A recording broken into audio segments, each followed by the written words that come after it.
Virtually every command that manipulates objects starts with a Select Objects prompt. For example, click the Move tool on the Modify panel. The command line says Select Objects. Click Copy. It says the same thing. Click Stretch, Rotate, Mirror. You get the picture. They all have a Select Objects prompt at the beginning. There are many ways to select objects, and all of the methods I'm going to show you in this lesson can be used in any Select Objects prompt. Open the Selection project file. It has a density of objects that will give us some selection challenges. First of all, the most obvious way to select something is by picking it directly. Click the Erase tool, and then pick a number of objects at random to select them. The advantage of this method is that it is so direct. You just click what you're interested in selecting. The disadvantage is it's very slow. It would take me a long time to pick all of these objects. Press Enter to complete the command. Zoom in a little bit more to the core by rotating the mouse wheel. This time, let's select things more efficiently by using a window. Click Erase, and then click a point up here above the core, but not on an existing object. I'll click right here and move the mouse down and to the right. What I get is an encompassing window shown in blue with a solid border. This selects only the objects that are completely inside the window. So if I click down here, it appears that the circles and some of the lines in the core will be selected. Press Enter, and they're deleted. Let's undo, and this time let's select with a different kind of window. Click Erase, and then click a point down here below the core and to the right of it. If I move the mouse down and to the right, you see that I have an encompassing window. But if I move it up and to the left, it changes into a crossing window. The crossing window selects anything that the window crosses, regardless of whether those objects are completely encompassed with the window or not. If I click up here, it appears that I select everything. I'll press Enter, and indeed everything is erased. Undo. Another way to select objects that don't conform to a rectangular area is with the fence. The fence is a series of connected line segments that selects whatever it crosses. Click Erase, and then type F for fence, and press Enter. Click an arbitrary point someplace, and then move the mouse. You'll see that you're drawing a dashed line from the first point that you picked. This selects everything that it crosses. Click a point, and move the mouse to a new location. In this way, I can select all the lines that are around the circle. I'll press Enter to exit the fence, and then Enter again to complete the Erase command. Again, undo. You can select everything like this. Click Erase, and then type All at the Select Objects prompt. Sure enough, everything is selected. Now let's say I don't want to actually get everything, but I want to reserve a few objects. I'll type R for Remove Objects and press Enter.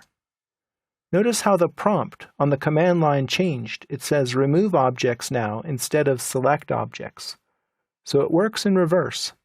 Anything that I select now is subtracted from the selection set. I can use any of the methods, including picking, using a crossing window, using an encompassing window, or even using a fence. And these will all be removed from the selection set. I'll press Enter to exit the fence, and Enter again to exit from the Erase command. There are two selection methods that work when you're creating and manipulating objects. They're called Last and Previous. Let's draw a new object How about a circle? I'll click a center point and a radius. I'll press Enter to repeat the command and draw another circle adjacent. Now let's say I want to copy one of the circles. I'll click Copy, and instead of picking it, I'll type L for last. Last refers to the last object that you created. So I'll press Enter to select it, and then Enter again to exit the Select Objects prompt, moving on to the next part of the copy command. I need to specify a base point, so I'll click some arbitrary point, and then move the cursor to a new location and click to specify the second point. I'll click once again to create a second copy, and then I'll press Enter to end the command. Now let's say I want to move one of those circles. I'll click Move, and instead of picking something, I'll type P for previous and press Enter. Notice which circle it selected. It was the first circle that I copied. That's the previous selection. So now I'll press Enter to move on in the Move command, and then click a base point and a second point. The previous selection set can contain more than one item. So if I wanted to move 2 circles, say, I might select these 2, press Enter, and then move them from point to point. If I then wanted to copy the previous selection set, I can. I'll click Copy, type P for previous, and it selects both of those circles. I'll move on in the Copy command by pressing Enter, and then I'll click 2 points to make the copy. Press Enter to end the command. Now let's explore a way to select similar objects. Go ahead and select one of the layered objects that has a color. In this case, I'll select this green line. Right-click and choose Select Similar. What happens is all of the lines which are on the same layer are selected. I'll press Escape. Both their object type and their layer must match to be selected with this method. Let's turn on selection cycling by clicking this icon in the status bar. Then move the mouse up here somewhere until you see this blue icon appear.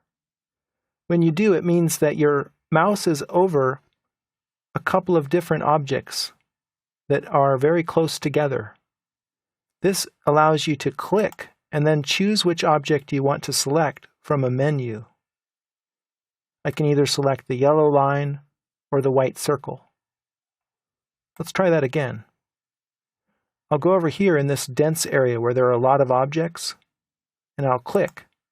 And then I have a choice to select the object that I'm interested in, and they highlight on screen, and this gives you a visual indication also of which object you can select.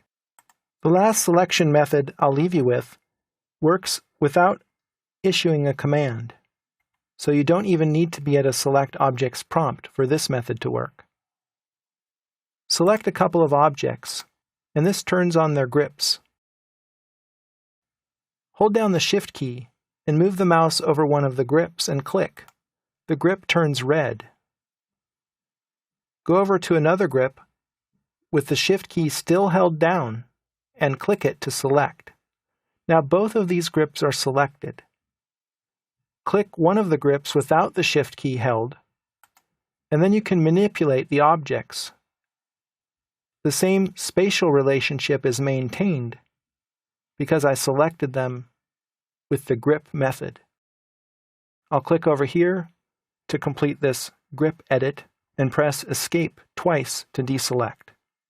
So in summary, you have learned a plethora of selection techniques, including picking objects individually, creating encompassing and crossing windows, using a fence to select, selecting all, adding and removing from a selection set, using last and previous, selecting similar objects, using selection cycling for overlapping objects, and finally using the Shift key to select multiple grips.